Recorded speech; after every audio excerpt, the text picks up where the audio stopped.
Olá, shalom a todos, sejam muito bem-vindos ao canal Princípio e Fim. E nós vamos, nesse vídeo, fazer uma reedição de um estudo que nós temos aqui no canal, que é da mulher samaritana. E nós vamos nos aprofundar um pouco sobre esse tema e entender, no contexto atual, que muitas coisas que estão na Escritura, nada mais, nada menos, são uma prefiguração do que acontecerá no futuro e nos tempos do fim, que eu creio e muitos creem que é esse que nós estamos vivendo agora. Então, se nós entendermos o passado e o que está escrito, com certeza, consequentemente, entenderemos o nosso presente hoje. E o que é que nós podemos pensar do sistema que hoje tem a prerrogativa de ensinar a palavra do Eterno? Será que no passado existiu algum outro sistema religioso que tinha essa prerrogativa, mas que trazia ensinos que não edificavam aos seus ouvintes? É nisso que nós iremos meditar hoje, que nós iremos buscar e compreender o que o Eterno separou para todos nós através da sua palavra, entender o conceito dos samaritanos. Então eu peço a todos que estão escutando esse vídeo que possam divulgar entre seus amigos e familiares que vivem num conceito cristão. E quem escutar esse vídeo, eu peço que assista até o fim, porque eu tenho certeza que vai te edificar demais. Deixo o vídeo e que todos possam opinar ou deixar os seus questionamentos, as suas alegações e as suas críticas, para que todos nós possamos aprender. Então, uma das condicionantes que eu peço a vocês todos é que assistam o vídeo até o fim. Eu tenho a certeza absoluta que esse vídeo há de mudar a tua compreensão das Escrituras, né? Então, os samaritanos do século 21 é o título desse estudo, e nós iremos entender as consequências de adorar a Deus de qualquer forma. Vamos começar. Nesse estudo nós vamos abordar a ânsia do homem em querer moldar o Criador à sua forma de adoração. Veremos que hoje as religiões contêm o mesmo erro dos antepassados, pois não se submetem à maneira que o próprio Criador ordenou para que fosse assim adorado. E o que é que a gente imagina sobre isso, irmãos? Que infelizmente hoje existem várias denominações religiosas diferentes, vários tipos de doutrinas diferentes, inclusive na mesma denominação existem divergências entre interpretações de textos. Fica algo aleatório. Mas será que era assim? Será que era assim que o Messias ensinou e que os apóstolos ensinaram? Pois no que nós entendemos das Escrituras é relatado que existia apenas um tipo de pensamento. Havia sim divergências no comportamento das pessoas, mas não no que era pregado. Um caso de exemplo está na crítica de Paulo ao apóstolo Pedro, pois ele pregava uma coisa e estava praticando outra, coisa que hoje é o erro que é apresentado nos púlpitos religiosos, é simplesmente de doutrinas que são uma diferente das outras, e quando alguém não concorda, simplesmente cria-se uma nova religião ou uma nova denominação religiosa, com outras ordenanças, com outros tipos de hierarquia, enfim, é criado outro tipo de dogma religioso, ao qual há hoje no Brasil, no contexto atual, cerca de 46 mil denominações religiosas diferentes. E no livro de Oséias, do profeta Oséias, no capítulo 4, verso 6, é muito lido hoje no sistema religioso essa passagem. Até pessoas que não entendem tanto de religião sabem as primeiras palavras desse verso, que diz: o meu povo foi destruído porque lhe faltou conhecimento. Só se lê até aí. Agora, se você observar o restante desse verso, nós vamos encontrar uma ordenança do Eterno que implica o motivo da falta do conhecimento. Porque no restante do verso diz: porque tu rejeitaste o conhecimento. Então, pegando por base essa segunda parte que nós estamos lendo, nós vamos entender que a pessoa que não estava colocando em prática rejeitou aquilo que o Criador chama de conhecimento. Então vejamos o que é o conhecimento. Também eu te rejeitarei. Por quê? Porque foi rejeitado o conhecimento, para que não sejas sacerdote diante de mim. E agora veja o que é o conhecimento que foi rejeitado. Visto que te esquecestes da lei do teu Deus, eu também me esquecerei dos teus filhos. Então, irmãos, é o que nós vamos analisar no decorrer desse estudo, que o abandono da lei de Deus é o resultante do abandono da adoração ao Deus, ao Criador dos céus e da terra. Então, hoje, no conceito religioso, simplesmente foi dito que Cristo aboliu a lei de Moisés por nós. Agora, nessa linha de pensamento, há várias falhas nessa interpretação. Porque se a lei de Moisés foi abolida, a lei de Moisés não pode ser retalhada. A lei de Moisés é um conjunto de normativas ao qual Deus disse que é um conjunto todo e não uma parte dela. E na lei de Moisés está, por exemplo, exemplificado os 10 maiores mandamentos dessa lei. Agora, não impede que você pratique os outros mandamentos que não estão entre os 10. Porque hoje, infelizmente, nem os 10 mandamentos são guardados pela igreja. Simplesmente é perdido a sua identidade de guarda dos mandamentos de Deus. Isso consiste na rejeição da lei de Deus, ao qual Deus, nesse verso de Oséias, capítulo 4, verso 6, diz que é a rejeição do conhecimento. E a consequência da rejeição do conhecimento, que é a rejeição de aprender a lei de Deus, é a rejeição do próprio Deus ao povo. Então, o que é que nós queremos dizer com isso? Simplesmente, irmãos, quando você deixa de guardar os mandamentos descritos na lei de Moisés, você está rejeitando o conhecimento de Deus. Não sou eu que estou dizendo, é uma análise simples de um verso. Então, ao decorrer desse estudo, eu peço que todos acompanhem até o fim. Vocês vão entender o que nós estamos falando, tá? Não defendo uma obediência legalista a qualquer tipo de lei, mas sim que vocês pelo menos analisem o que está sendo dito. Servindo a Deus de qualquer jeito. E aí é que a gente vai se aprofundar, né, na história dos samaritanos. Então, é um povo, irmãos, que pouco é falado, né? É falado, sim, muito na história da mulher samaritana. E a gente vai nós vamos nos aprofundar nessa história, entender o contexto que o Messias está falando com essa mulher. Esse é o maior exemplo de que não podemos enquadrar o Eterno à nossa adoração, e sim, nós que temos que nos enquadrar à forma que Ele, ou seja, o Eterno, quer ser adorado. Logo iremos perceber que os samaritanos são um exemplo da adoração do sistema religioso atual. Sendo assim, se Yeshua, que é o nome verdadeiro de Jesus, viesse hoje, ou seja, se ele descesse hoje aqui na terra para fazer uma visita a uma igreja cristã, com certeza iria mostrar os equívocos da sua doutrina. Então, irmãos, o primeiro ponto é: quem é Yeshua HaMashiach? É o Messias de Israel, que era judeu, leão da tribo de Judá. Ele se dizia o rei dos judeus, ou pelo menos foi acusado disso, e nós sabemos que ele sim é verdadeiramente o rei dos judeus.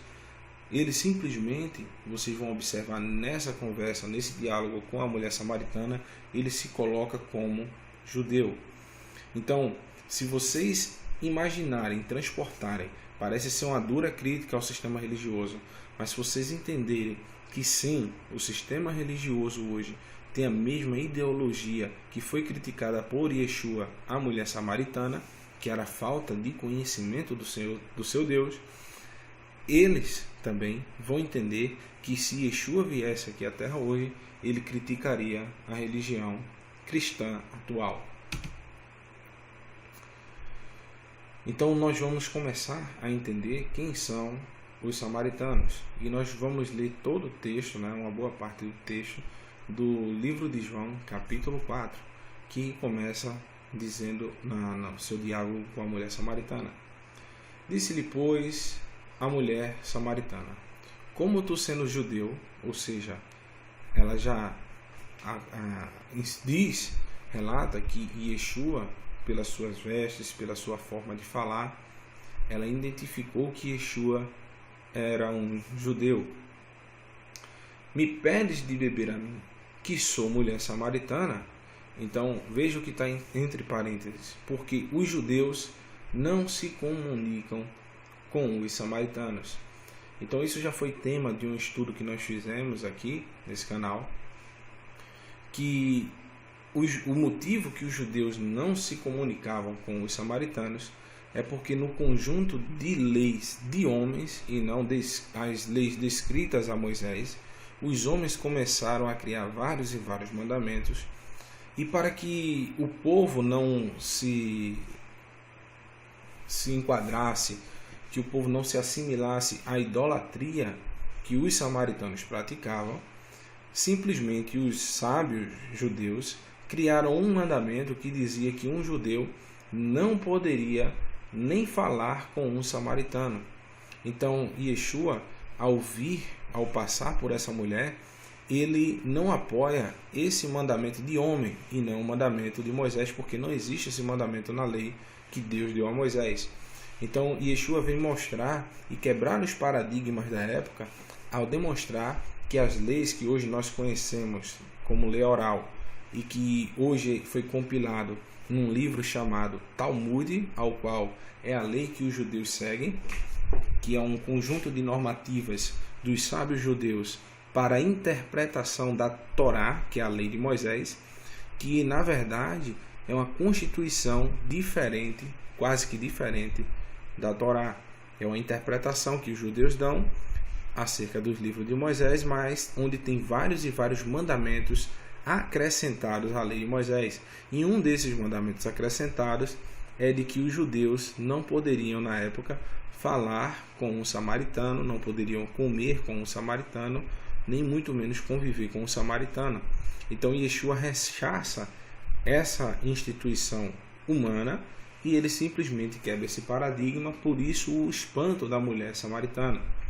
E a resposta de Yeshua foi: se tu conheceras o dom de Deus, e quem é o que te diz, dá-me de beber, tu lhe pedirias e ele te daria água viva.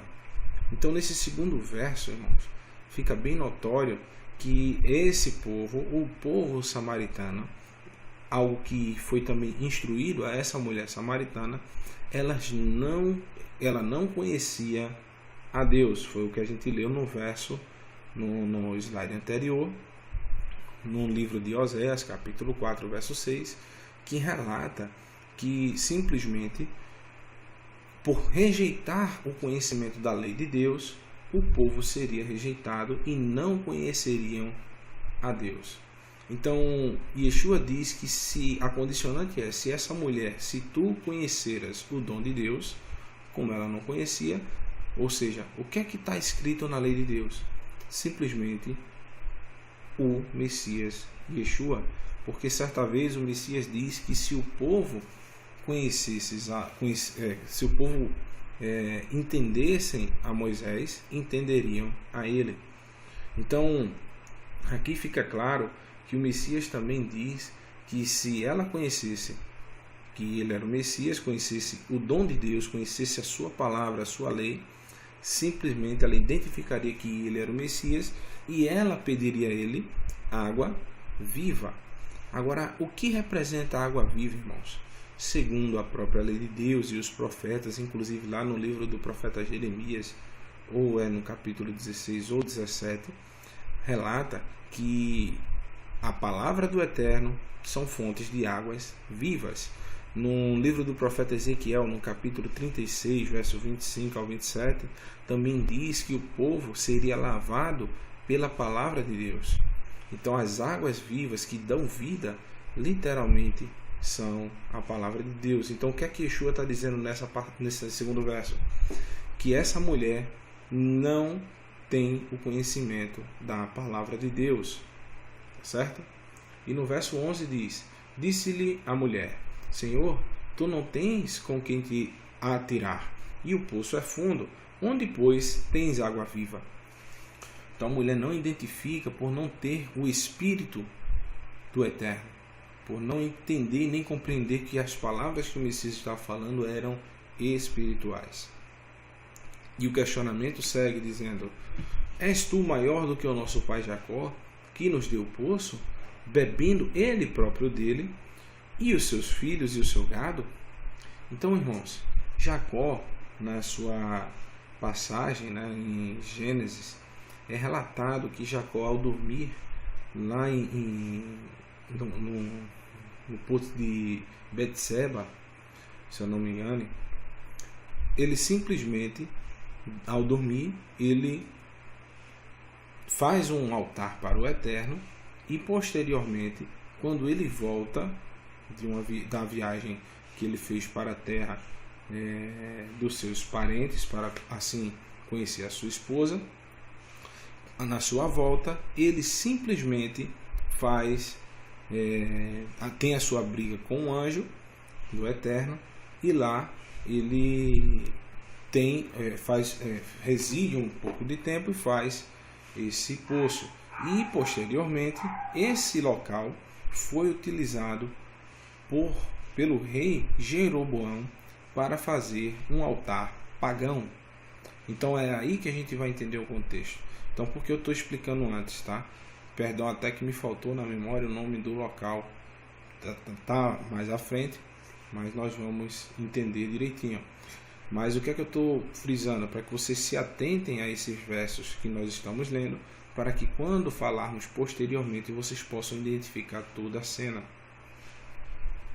E continua, né? E Yeshua respondeu-lhe e disse-lhe: qualquer que beber desta água tornará a ter sede da água do poço, mas aquele que beber da água que eu lhe der nunca terá sede, porque a água que eu lhe der se fará nele uma fonte de águas que salte para a vida eterna. Então, o que é que estava acontecendo nesse monte? Existia nesse monte duas situações. Primeira, a verdadeira, que a Torá prescreve que Jacó teve uma luta com o anjo e que aquele lugar seria abençoado. E o segundo, foi criado posteriormente um altar pagão nesse monte, ao qual o povo se prostituiu. Então o Messias está fazendo uma analogia com esses dois altares. O altar do Senhor, que foi lá, que o Messias foi com a intenção de restaurar, que toda a vinda do Messias foi para restaurar cada ponto, cada detalhe que se havia corrompido, certo? E continua, né? E disse-lhe a mulher: Senhor, dai-me dessa água, para que não mais tenha sede, e não venha aqui tirá-la. Ou seja, a mulher continua com a sua visão física. Disse-lhe Yeshua: vai, chama o teu marido e vem cá. E a mulher respondeu e disse: não tenho marido. E disse-lhe Yeshua: disseste bem, não tenho marido, porque 5 maridos, prestem atenção nesse número, irmãos, 5 maridos é o que agora tens, e o que agora tens não é teu marido, né? Perdão, voltando. Porque tiveste 5 maridos, exatamente isso. E o que agora tens não é teu marido, isto disseste com verdade. Disse-lhe a mulher: Senhor, vejo que és profeta. Então, irmãos, nessa questão de 5 maridos, vocês vão ver que relato surpreendente. porque isso, nada, nenhum texto, nenhuma palavra descrita no Novo Testamento é em vão. Vocês vão entender que esses 5 maridos vão dar a característica do povo samaritano. E continuando. De onde surgiram os samaritanos, né? Então, na divisão do reino, né? Perdão, vamos finalizar aqui o texto, né? O slide acabou entrando em outro. Então, a mudança do ensino, né? Que é a continuação do texto lá dos samaritanos, simplesmente vai dizer o seguinte: nossos pais, era o conceito da mulher samaritana, adoraram neste monte, e vós dizeis que é em Jerusalém o lugar aonde se deve adorar. Disse-lhe Yeshua: mulher, crê-me que a hora vem em que nem neste monte, nem em Jerusalém adorareis ao Pai. Vós adorais o que não sabeis. Nós, Yeshua está se colocando quem? Que ele é judeu. Então ela está fazendo a distinção, e ele está fazendo a distinção entre os samaritanos e o povo judeu. Vós, os samaritanos, adorais o que não sabeis. Nós, os judeus, adoramos o que sabemos, porque a salvação vem de quem? Vem dos judeus. Mas a hora vem, e agora é, em que os verdadeiros adoradores adorarão o Pai em espírito e em verdade, porque o Pai procura a tais que assim o adorem. O Eterno é Espírito, e importa que os que o adorem, adorem em espírito e em verdade. E a mulher disse: eu sei que o Messias, que é chamado Cristo, vem. Quando ele vier, nos anunciará tudo. E Yeshua disse: eu o sou, eu que falo contigo. Ou seja, ela tinha uma preconcepção sobre o Messias, mas vocês viam que é notório que não era algo fixo. Ela diz que o Messias, o pouco que ela sabe é que quando o Messias vier, ele vai anunciar ou restaurar tudo. E isso é uma verdade. E o Messias se declara que é ele. Então, irmãos, aqui a gente começa com o nosso estudo específico para identificar quem são os samaritanos. Então nós vamos fazer um resumo de como surgiu esse povo, tá? E diz o seguinte, de onde surgiram os samaritanos. Na divisão do reino, relatada em 2 Crônicas, no capítulo 10, vocês podem ler, as 12 tribos de Israel se dividiram em 2 casas, ou seja, existiam 12 tribos, até hoje existem. E em 2 Crônicas, capítulo 10, é uma recomendação que vocês façam uma pausa no vídeo e leiam todo o capítulo, 2 Crônicas, capítulo 10, vocês vão entender ali que as 12 tribos foram convocadas para uma decisão importante. E nesse capítulo foram divididas essas 12 tribos em 2 casas, ou seja, em 2 reinos. Era um reino só, e a partir da morte de Salomão foi dividido em 2. O reino do sul, onde estava situada a cidade de Jerusalém e o templo, ou seja, das 12 tribos existia uma cidade, na cidade de Jerusalém, onde ficava por cabeça o reino da tribo de Judá, e lá ficava o templo de Jerusalém, o centro de serviço ao Eterno, né? Onde as 12 tribos faziam serviço no templo. Ficou encabeçada pela tribo de Judá, pois o rei era Roboão, filho de Salomão, ficando constituída pela tribo de Judá, Benjamim e metade da tribo de Levi. No reino do norte, ficaram o restante das tribos, das 10 tribos, ficando essa casa conhecida como Casa de Efraim, pois o rei das 10 tribos era Jeroboão, pertencente à tribo de Efraim, ou também chamada de Casa de Israel, onde a sua capital era Samaria. É daí que surgem os samaritanos, pois o rei Davi conseguiu erguer o seu tabernáculo, ou seja, conseguiu unir as 12 tribos de Israel em um só reino, e esse reino era uma teocracia, ou seja, a sua constituição era a lei de Deus, a lei que Deus deu a Moisés. Depois Salomão continuou o legado do seu pai, mas depois da sua morte houve a divisão, que é nesse relato lá de 2 Crônicas, capítulo 10.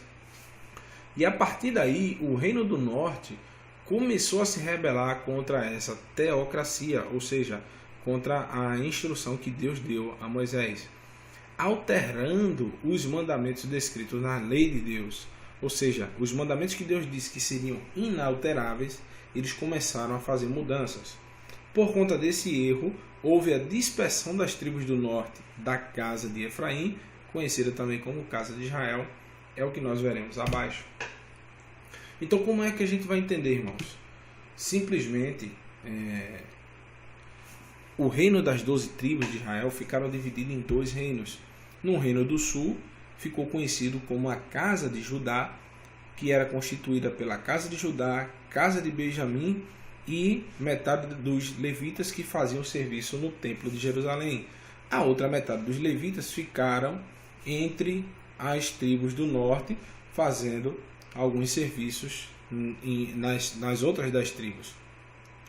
E houve essa divisão do reino, ficaram o reino do norte e o reino do sul, e o reino do norte, simplesmente, quando havia as festas, o povo do reino do norte era obrigado a subir a Jerusalém para cultuar ao Criador. Então, aí a gente entende o início do erro. Jeroboão, que era o rei que ficou encarregado das tribos do norte, dessa rebelião das 10 casas de Israel, das 10 tribos do norte, que ficou conhecido como a casa de Efraim, por temer que o povo continuasse a adorar o Eterno, subir para Jerusalém nas festividades, por medo, que esse povo, ao subir, se rebelasse contra ele, Então, o que é que aconteceu? O que é que esse reino fez? O que é que esse rei fez? Então, por ele temer, que o povo continuasse a adorar o Eterno da forma correta, subindo a Jerusalém, preferiu alterar a forma de adoração, para que o povo não adorasse mais o Criador da forma que ele ordenou, que o próprio Eterno ordenou, constituindo falsos altares, falsos levitas e falsas festas.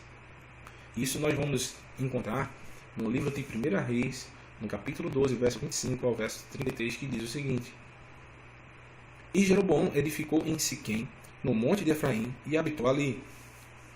E saiu e edificou a Penuel.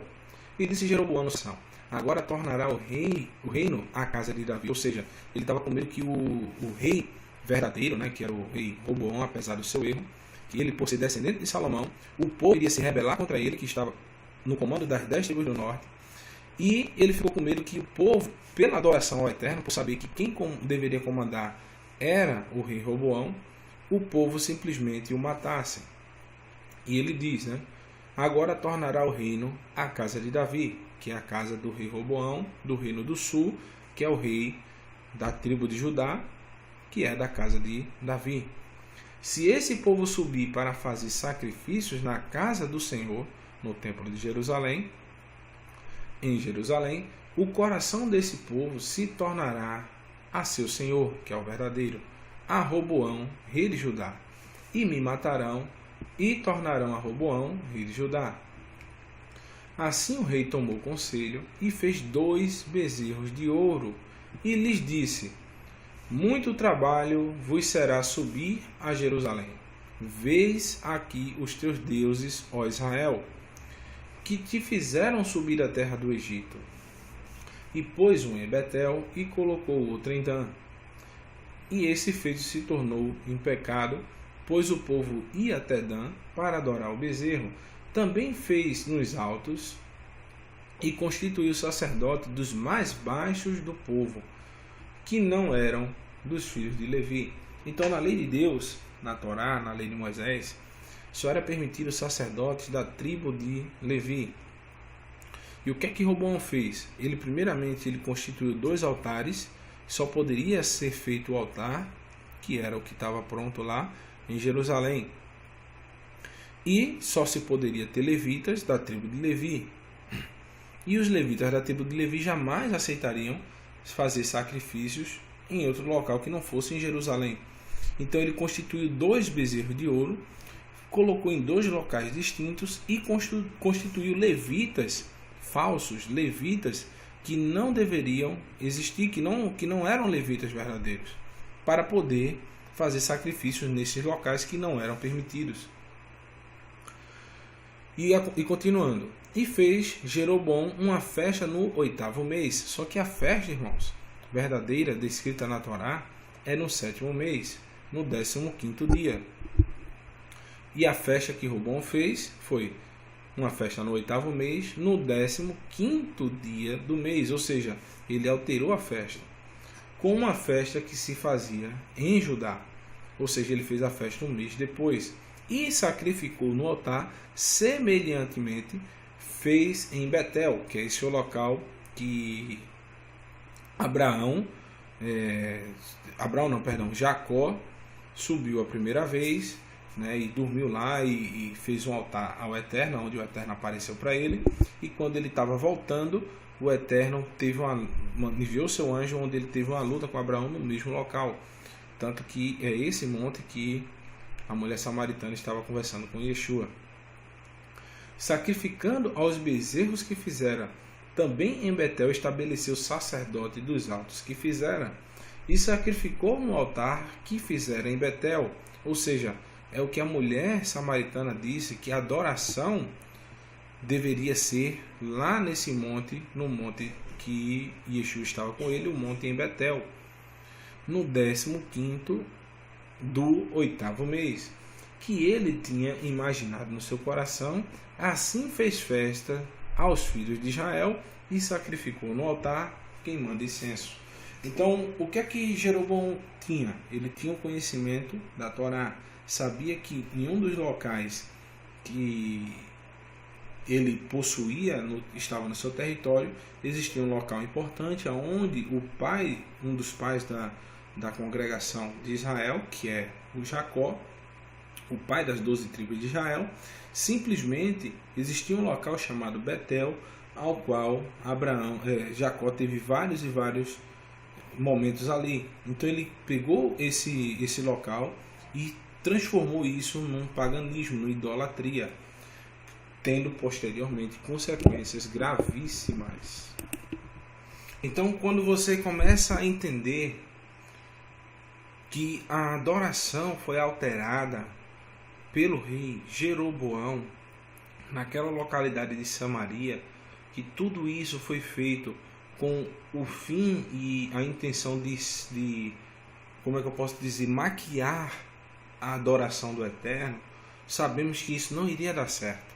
Então é aí que a gente começa a entender o tamanho do erro, que aquela mulher que estava lá sentada com Yeshua não tinha o conhecimento de como adorar ao Eterno da forma correta. E o Messias vem restaurar a essa mulher a verdade. E a gente vai começar a entender a fuga dos levitas de Samaria. Ou seja, aqueles que tinham um encargo de ensinar a lei de Deus para o povo, ensinar como adorar a Deus da forma correta. Então veja o que aconteceu com as pessoas que tinham o encargo de ensinar o povo como adorar a Deus corretamente. Em 2 Crônicas, capítulo 11, verso 13, veja as consequências do que Jeroboão fez. Também os sacerdotes e os levitas que haviam em todo Israel, nas 10 tribos do norte, deixando bem claro, se reuniram a ele de todos os seus termos, porque os levitas deixaram os seus arrebaldes e a sua possessão e vieram a Judá e a Jerusalém, porque Jeroboão e seus filhos os lançaram fora para que não ministrassem ao Senhor. Então, irmãos, todos os levitas das 10 tribos do norte subiram para Jerusalém para adorar a Deus da forma correta e não voltaram mais para as 10 tribos do norte, deixando que os sacerdotes falsos fizessem um serviço no caso nos 2 montes, em Dan e em Betel. E nós sabemos o que era que tinha lá. exatamente os bezerros de ouro, onde eram feitos sacrifícios completamente contrários à lei de Deus. E ele constituiu para si sacerdotes, quem? Jeroboão, para os altos, para os demônios e para os bezerros que fizera.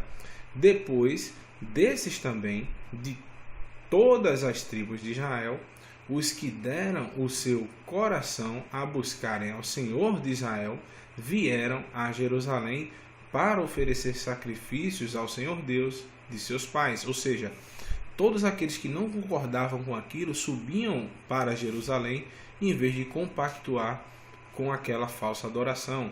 Então existia uma batalha, irmãos, da falsa adoração e da verdadeira. A falsa ficou em cargo dos samaritanos e a verdadeira ao encargo dos judeus. Assim, fortaleceram o reino de Judá e corroboraram com Roboão, filho de Salomão, por 3 anos, porque 3 anos andaram no caminho de Davi e de Salomão. Então a consequência do pecado de Jeroboão foi a saída de todos aqueles que eram encarregados de ministrar e ensinar corretamente a forma que Deus queria ser adorado. Então, já que não havia mais levitas, ou seja, os sacerdotes verdadeiros, Jeroboão constituiu do mais baixo do povo os levitas dele, no caso, os sacerdotes dele. Então não era um sacerdote verdadeiro. Então por que a gente está frisando nisso? O que é que isso tem a ver com a mulher samaritana? É o que a gente vai ver agora. Então os sacerdotes de Samaria, veja quem eram.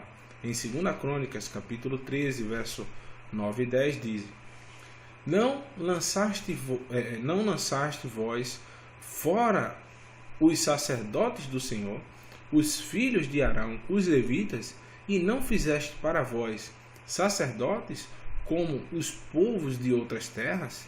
Qualquer que vem a consagrar-se com um novilho e 7 carneiros, logo se faz sacerdotes daqueles que não são deuses. Porém, quanto a nós, o Senhor é o nosso Deus, e nunca o deixaremos. Os sacerdotes que ministram ao Senhor são filhos de Arão, e os levitas se ocupam da sua obra.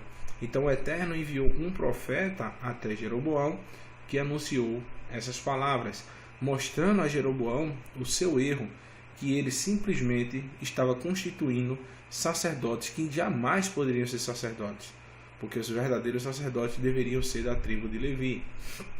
Agora já sabemos quem eram os sacerdotes de Samaria. Pessoas que não tinham os mínimos requisitos para um sacerdote, sendo instituído por homens sem critério algum. Isso lembra alguma coisa? Então, a pergunta que nós fazemos, começamos a assemelhar é: como faculdades formando pastores, né? O que é que a gente está associando? Pessoas instruindo outros para levar o rebanho de Deus.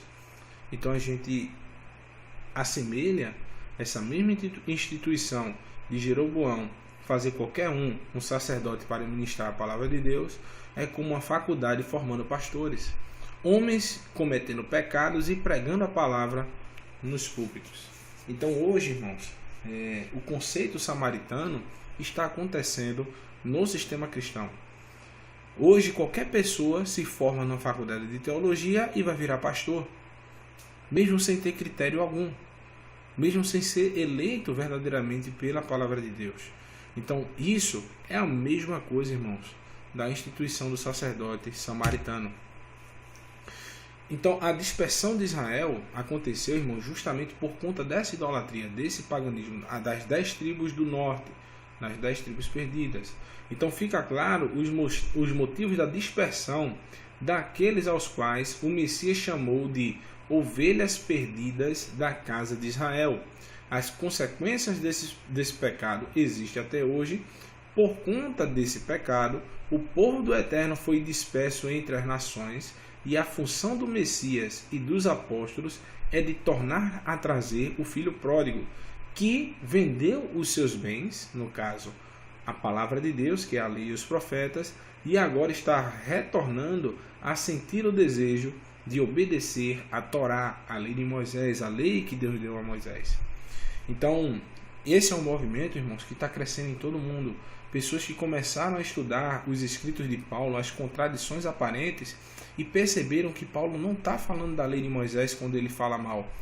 Ele não chama de maldito quem guarda a lei de Moisés, e sim quem estava guardando a lei de homens da época dele, que ele inclusive guardava, mas deixou a partir do momento que ele conheceu o verdadeiro evangelho, que é somente a palavra de Deus. Então, em 2 Reis, capítulo 17, verso 6 diz: no ano 9 de Oséias, rei da Assíria, tomou a Samaria, tomou aquela região que Jeroboão estava ordenando, que estava tomando conta ali como rei das 10 tribos do norte. Então, o rei da Síria tomou essa região, ou seja, levou cativo as 10 tribos do norte, e levou Israel cativo para a Síria, e fê-los habitar em Hala e em Abor, ou seja, longe da sua terra, junto do rio Gozã, e nas cidades dos Medos. Porque sucedeu que os filhos de Israel pecaram contra o Senhor. Olha o motivo que eles foram levados cativos e até hoje, irmãos, nunca mais regressaram. Então, os filhos de Israel pecaram contra o Senhor, seu Deus, que fizeram subir da terra do Egito, debaixo da mão do faraó, rei do Egito, e temeram a outros deuses, e andaram nos estatutos das nações que o Senhor lançara fora diante dos filhos de Israel, e nos dos reis de Israel que eles fizeram. Ou seja, eles começaram a andar nos estatutos de outras nações e dos seus próprios reis. E continua: e o Senhor advertiu a Israel e a Judá pelo ministério de todos os profetas e de todos os videntes, dizendo: convertei-vos dos vossos maus caminhos e guardai os meus mandamentos e os meus estatutos. Ou seja, não os das nações, não aos desses reis aí. Ou seja, irmãos, quando você, preste atenção, quando você não se submete ao que Deus ordenou na Bíblia, o que está escrito na Bíblia, e segue ao que os homens dizem, você está se submetendo a outros deuses. A palavra Elohim em hebraico também é a mesma palavra para autoridades. Então, Deus, na verdade, é uma autoridade suprema. É Ele que rege todos os seres humanos. Então, quando você se submete a uma pessoa que diz algo que Deus não mandou fazer, você está se submetendo a uma autoridade além da que é a instituição patronal, a instituição superior, a instituição suprema. Então, o que esses homens fizeram foi, quando constituíram reis, esses reis alteraram a instrução de Deus, que é a Torá. A palavra Torá, que é a lei, que a gente conhece como lei, em hebraico, quer dizer instrução. Ou seja, quando você não se submete à instrução de Deus, você está se submetendo à instrução de homens. E Deus continua: conforme toda a lei que ordenei aos vossos pais, e que eu vos enviei pelo ministério dos meus servos, os profetas. Porém, não deram ouvidos, antes endureceram sua cerviz, como a cerviz de seus pais, e não creram no Senhor seu Deus. Então, irmãos, a partir disso, a gente vai entender os 5 esposos da mulher samaritana. Então, de onde saíram os 5 maridos da mulher samaritana? Então, a gente vai começar a decifrar essa conversa. A conversa que o Messias teve com ela. Porque veja que impressionante, irmãos.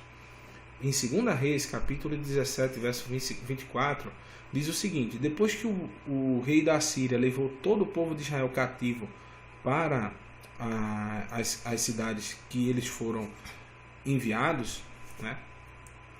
Aquela cidade ali, aquele povo, toda aquela terra ali ficou vazia, não é isso?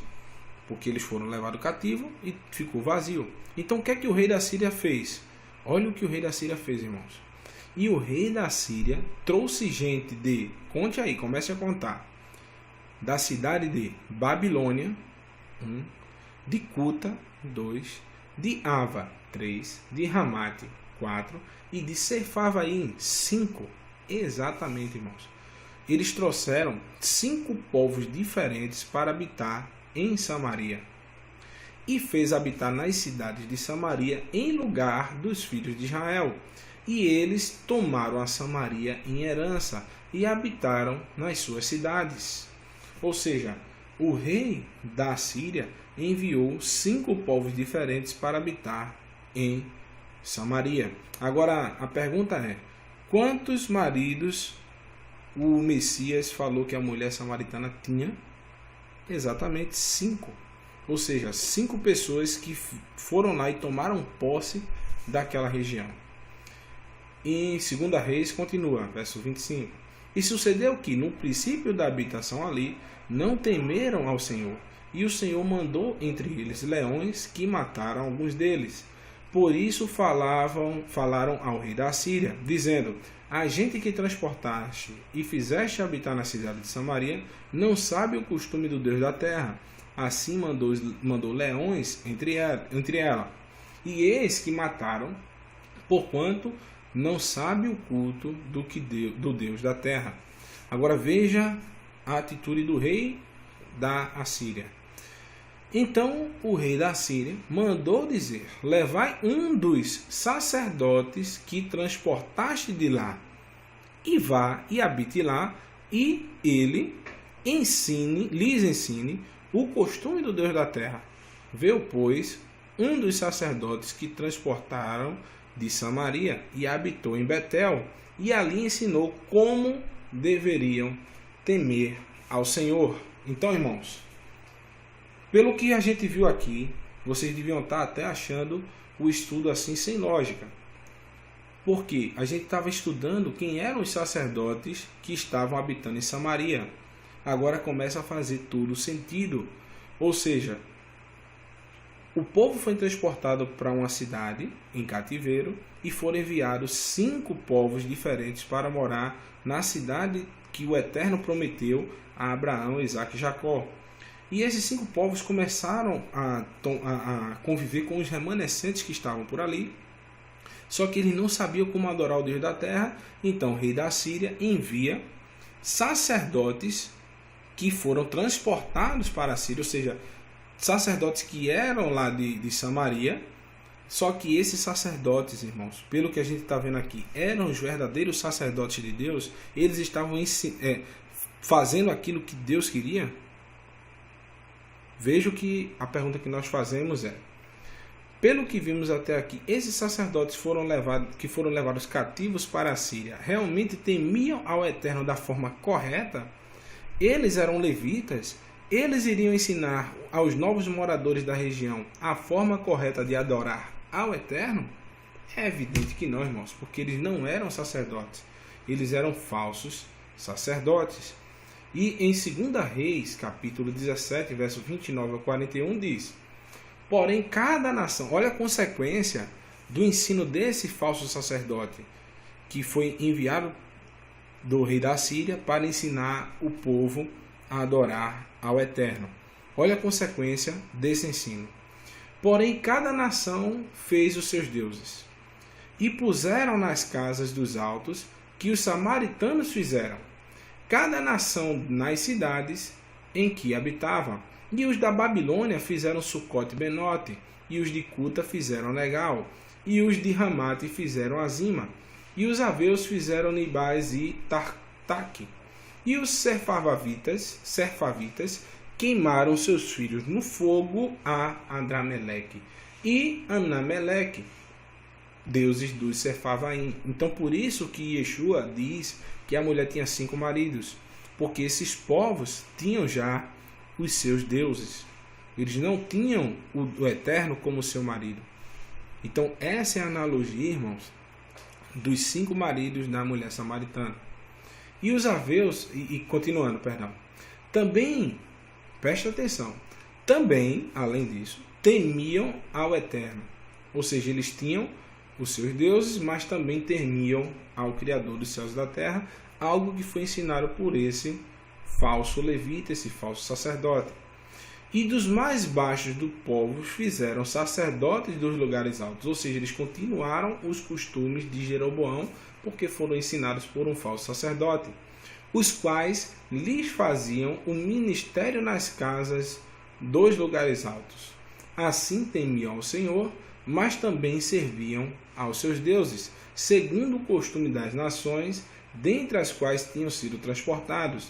Até o dia de hoje, fazem segundo os primeiros costumes, não temem ao Senhor, nem fazem segundo os seus estatutos, segundo as suas ordenanças, segundo a lei e segundo o mandamento que o Senhor ordenou aos filhos de Jacó. Ou seja, se você se diz, irmãos, filho de Abraão, de Isaac e Jacó, você tem que seguir a lei que Abraão, Isaac e Jacó seguia, que era a Torá.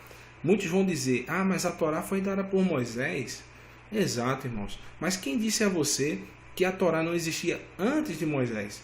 Moisés apenas colocou nas tábuas o que já existia antes, irmãos. Porque como é que, por exemplo, Caim sabia que homicídio era pecado? Como é que Rubens perdeu a sua primogenitura por se deitar com a mãe, a mulher do seu pai, já que essa instrução só veio no tempo de Moisés? Como é que Noé sabia quais eram os alimentos puros e impuros? Então a Torá sempre existiu, irmãos. Apenas foi instituição, ela foi colocada no preto no branco, foi colocado nas tábuas para que o povo pudesse ler. Então a instituição da Torá sempre existiu. Então o que é que a gente quer dizer com isso? Que simplesmente esses povos aí, eles adoravam a Deus de qualquer forma. Então, o que é que a gente continua dizendo? O Senhor ordenou aos filhos de Jacó, a quem deu o nome de Israel. Contudo, o Senhor tinha feito uma aliança com eles e lhes ordenara, dizendo: não temeis a outros deuses, nem vos inclinais diante deles, nem os servireis, nem lhes sacrificareis. Mas o Senhor, que vos fez subir da terra do Egito com grande força e com braço estendido, a este temereis, e a ele vos inclinareis, e a ele sacrificareis. E os seus estatutos, as ordenanças, a lei e o mandamento que vos escreveu, tereis cuidado de fazer todos os dias, e não temereis a outros deuses. Então, irmãos, o Eterno diz que quando você não obedece aos seus mandamentos, à sua lei, aos seus estatutos, você está temendo a outros deuses. Infelizmente, é a verdade, irmãos. E da aliança que fiz convosco, não vos esquecereis, e não temereis a outros deuses, mas o Senhor vosso Deus temereis a Ele, e Ele vos livrará da mão dos vossos inimigos. Porém, eles não ouviram, antes fizeram segundo o seu primeiro costume. Assim, estas nações temiam ao Senhor. Veja o que é que o texto diz, irmãos. Assim, estas nações temiam ao Senhor. As suas imagens de esculturas, preste atenção, veja o que esse texto diz, irmãos. Assim, as nações, essas nações que foram trazidas para a terra de Samaria, diziam, na verdade, que temiam ao Senhor, mas também e serviam as suas imagens de esculturas. Também os seus filhos e os filhos dos seus filhos, como fizeram seus pais, assim fazem eles até o dia de hoje. Então, irmãos, eles diziam que temiam o Senhor, mas da forma errada. Então, o Eterno advertiu várias e várias vezes essas pessoas do seu erro. Então, a desobediência, irmãos, a gente sempre tem que entender isso, que essas pessoas que hoje dizem estar no sistema religioso, mas não obedecem ao que o Criador escreveu ou ordenou, eles simplesmente têm a mesma instrução, a mesma forma de adorar ao Eterno que os samaritanos. Por isso que o Messias Yeshua corrigiu a mulher, dizendo que nós, os judeus, sabemos como adorar ao Eterno, mas vocês não. Por quê? Lembre-se, todos os sacerdotes foram para Jerusalém. Eu não estou tirando a responsabilidade e o erro dos judeus por eles não seguirem da forma correta o que a Torá escreveu, mas eles nunca rechaçaram a lei de Deus. Pelo contrário, até hoje, você vê uma festa quando eles veem a Torá entrando nas suas sinagogas. Apesar de eles terem muito erro, eles ainda não guardam a Torá. Mas o que é que nós hoje, que vivemos no contexto cristão, nós rechaçamos a Torá? Ninguém faz uma festa para ler os livros de Moisés. Pelo contrário, você lê orando, dizendo, graças a Deus, Jesus me livrou dessa maldição. Como é que você pode dizer que é maldito algo que Deus disse que era bom? Então, é basicamente esse questionamento que nós fazemos, irmão. E para finalizarmos esse estudo, a gente vai ver mais alguns exemplos de quando Deus ordena e a pessoa faz diferente.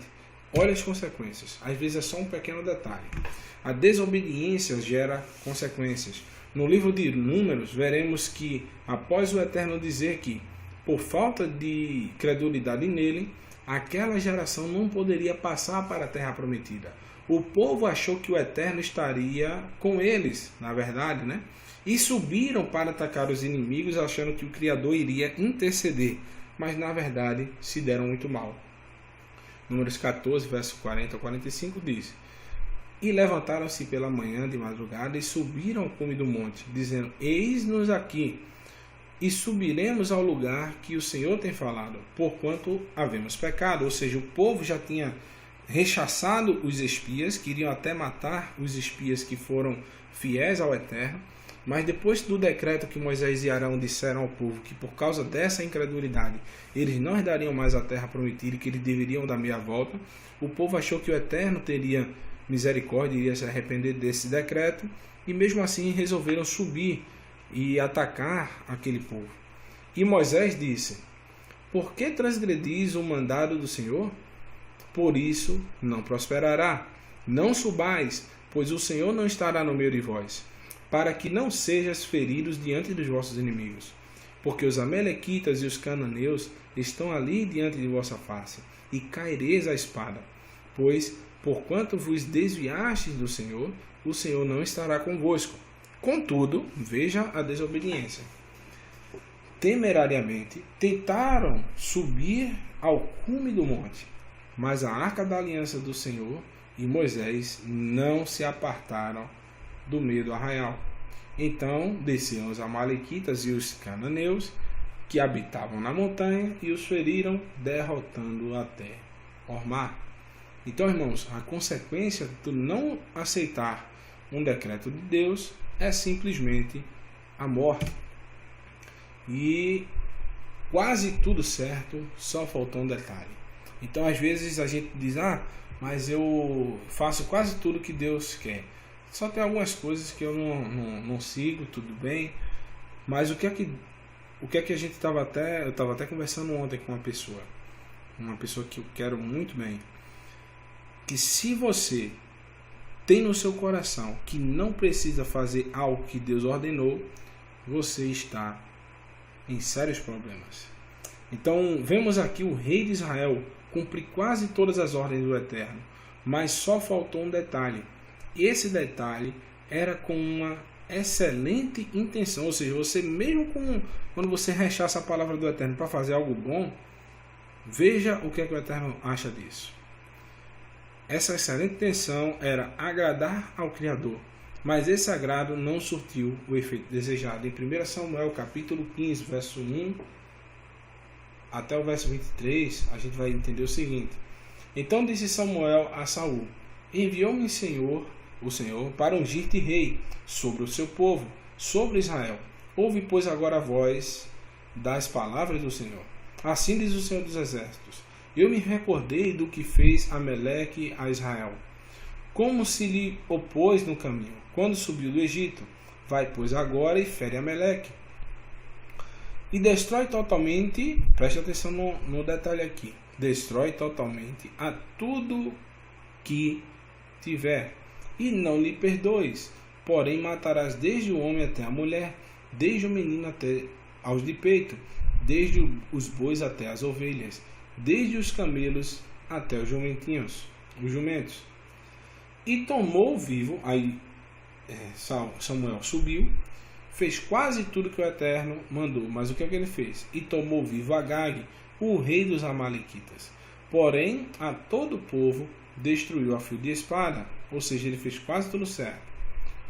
E no verso 15 diz o seguinte, e disse Saul de Amaleque, as trouxe porque poupou ao melhor das ovelhas e das vacas para oferecer ao Senhor o resto.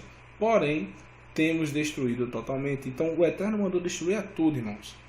Mas Samuel simplesmente separou o melhor das ovelhas e poupou o rei dos amalequitas. E o que é que aconteceu? Esse rei dos amalequitas, os sábios judeus dizem que ele teve várias relações com as mulheres israelitas durante o tempo que ele ficou vivo, ainda, alguns dias. E dessas mulheres, algumas engravidaram, e um desses filhos nasceu aquele que simplesmente tentou destruir todo o povo judeu na época da rainha Esther. Era um descendente desse rei Agag. Então, olha o decreto de Samuel após essa boa vontade de Saul ao querer deixar os melhores dos animais para sacrificar a Deus. Então Samuel diz: porém Samuel disse: tens porventura o Senhor tanto prazer em holocaustos e sacrifícios, como em que se obedeça à palavra do Senhor? Eis que o obedecer é melhor do que sacrificar, e o atender é melhor do que a gordura de carneiros. Porque a rebelião é como o pecado de feitiçaria, e o porfiar é como a iniquidade da idolatria.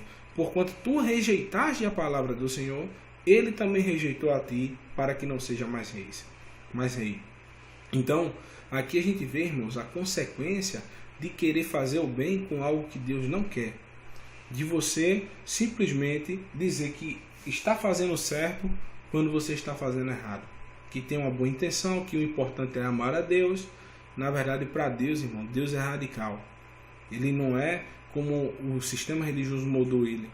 Ele é amor, mas também é justiça. E o povo esquece da justiça de Deus. Então, a imagem do Deus invisível.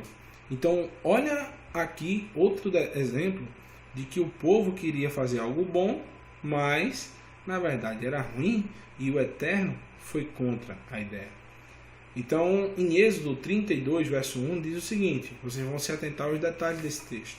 Mas vendo o povo que Moisés tardava em descer do monte, acercou-se de Arão e disse-lhe: levanta-te e faze-nos deuses, que vão adiante de nós, porque quanto a este Moisés, o homem que nos tirou do Egito, não sabemos que lhe sucedeu. E Arão lhes disse: arrancai os pendentes de ouro, então, que estão nas orelhas das vossas mulheres e dos vossos filhos e de vossas filhas, e trazemos aqui. Então todo o povo arrancou os pendentes de ouro que estavam nas suas orelhas e trouxeram a Arão, e ele os tomou das mãos, trabalhou o ouro com um burril e fez dele um bezerro de fundição. Então disseram: este é o teu Deus, ó Israel, que te tirou da terra do Egito.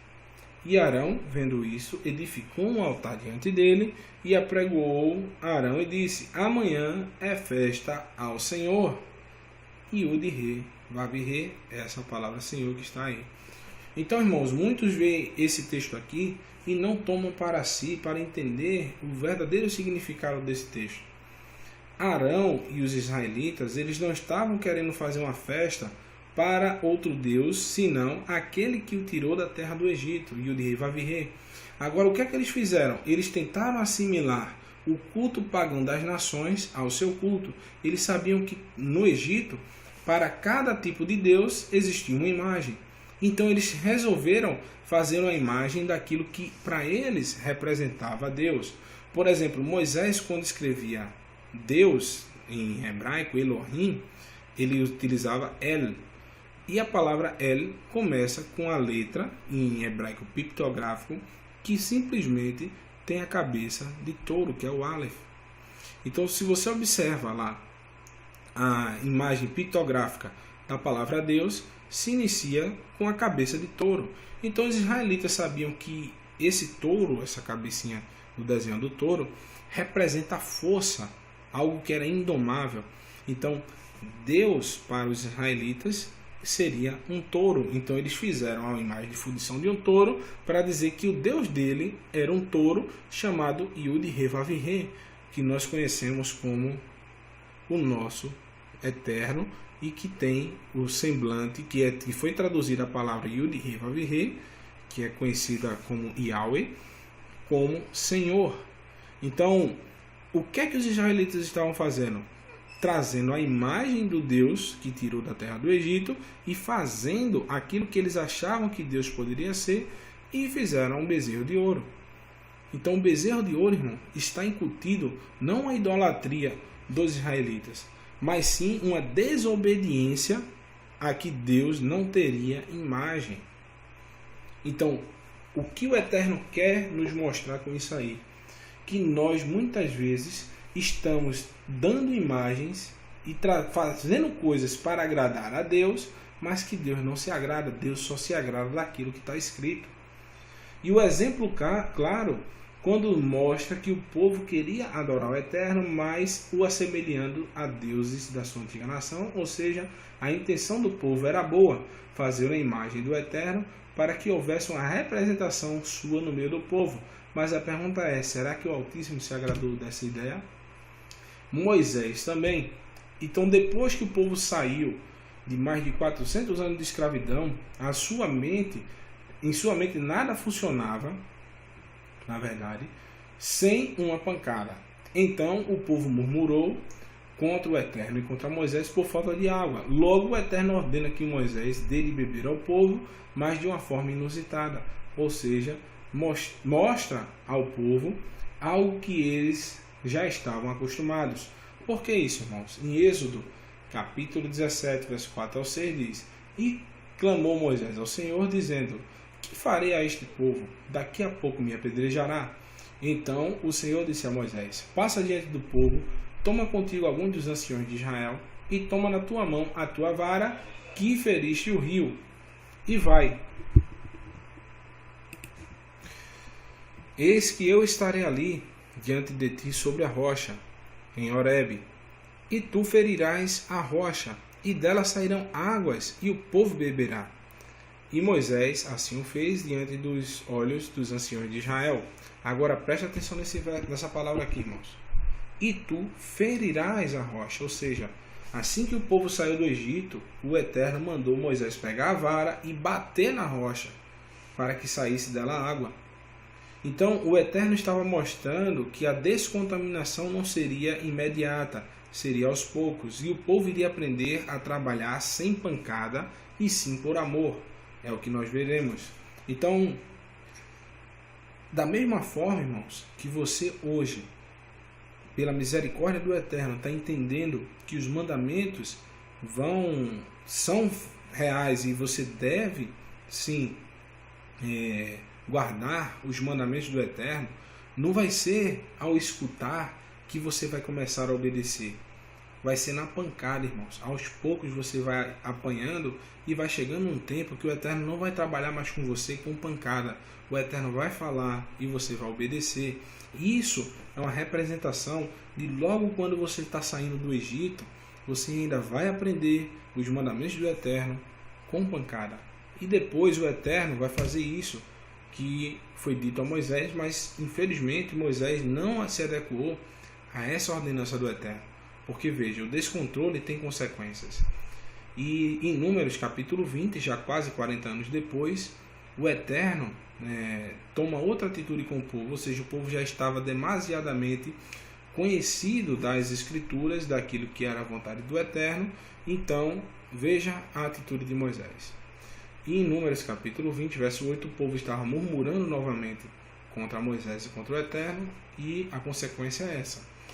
O Eterno diz: Toma a vara e ajunta a congregação, e tu e Arão, teu irmão. E agora ele já não manda bater na rocha. Depois de vários anos aprendendo a Torá, o Eterno diz para Moisés: Falai a rocha perante os seus olhos, e darás a sua água.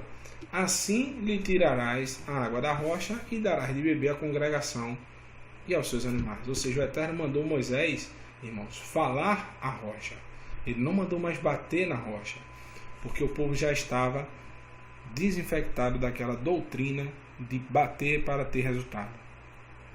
Então Moisés tomou a vara diante do Senhor, como lhe tinha ordenado. E Moisés e Arão reuniram a congregação diante da rocha, e Moisés disse-lhes: ouve agora, rebeldes, porventura tiraremos água da rocha para vós? Ou seja, Moisés estava furioso, ele já não estava mais aguentando aquele povo reclamando. Ele não refletiu, não pensou, tanto que os frutos do Espírito são humildade, benevolência, benignidade, longanimidade. Vocês têm que estar literalmente em shalom. Isso é quase impossível para todos nós. E imagine também a cabeça de Moisés de aguentar um povo de tão dura serviço durante tantos anos. É compreensível o erro dele. Como o Eterno é compreensível e compassivo, que o colocará no reino dos céus. Mas o que é que o Eterno está querendo mostrar? Que a lei, que é o que representa Moisés, só nos leva até um lugar. Se nós não tivermos o amor, que é o Messias Yeshua, nós não passaremos para a terra prometida. E no verso 21, no verso 11 diz: então Moisés levantou a sua mão e feriu a rocha 2 vezes com sua vara. E saiu muita água, e bebeu a congregação e os seus animais. Então, o que é que o Eterno disse? Falar é a rocha. E o que é que Moisés fez? Feriu a rocha. Então, não obedecer, irmãos, resulta em consequências. E o que aconteceu aqui? Moisés recebeu uma instrução parecida com a que ele tinha ouvido 40 anos antes, mas não prestou a devida atenção à instrução do Eterno e no momento de ira agiu sem pensar. Isso mostra que o Eterno não quer saber das nossas desculpas, e sim que suas ordenanças sejam cumpridas. Então a conclusão, irmão, desse estudo é: hoje, infelizmente, o sistema religioso, seja ele protestante ou católico ou espírita, está igual aos samaritanos, com várias formas de adorar ao Criador, mas nenhuma delas é da forma que Ele, o Criador, quer. E a única forma de acharmos e conhecermos a sua vontade é analisando as Escrituras e colocando em prática, pois não adianta nada frequentar uma igreja, mas se a sua igreja não adora o Criador dos céus e da terra, da forma que Ele mesmo instituiu. Não vai adiantar você chegar no dia do juízo, irmãos, e dizer que frequentou tal igreja durante 40 anos. O Eterno quer saber se você o adorou em espírito e em verdade. É isso que o Messias quis dizer para a mulher samaritana, porque ela estava com hoje o sistema religioso achando que estava adorando em espírito e verdade em qualquer lugar. Não é isso que o Eterno quer. Ele quer que você o adore seguindo apenas o que está escrito. Então, em João capítulo 14, verso 15, o Messias diz: se me amais, guardai os meus mandamentos. E outra vez Yeshua falou: se vós cressem em Moisés, creriam em mim, pois ele escreveu a meu respeito. Então, sejam discípulos de Deus. Em Isaías 8,16 diz: guarda o mandamento com cuidado e cele a lei entre os meus discípulos. Então, seja um discípulo de Deus, porque no verso 20 diz: e respondam a lei e os mandamentos. Se eles não falarem conforme essa palavra, vocês jamais verão a luz. Apocalipse 14:12 diz: aqui está a perseverança dos santos, os que obedecem aos mandamentos de Deus e permanecem fiéis a Yeshua. Que vocês possam ser edificados por essa palavra, que o Eterno possa fazer no seu coração trilhar essa vontade de obedecer os seus decretos, os seus estatutos e as suas leis. Porque, irmãos, no final só restará 2 grupos: os que obedecem à vontade do Eterno, que foi instruída e passada através do Messias Yeshua para todos os seus apóstolos e para todos os seus discípulos, e aqueles que não obedecem. Shalom, meus irmãos. Que o Eterno vos abençoe.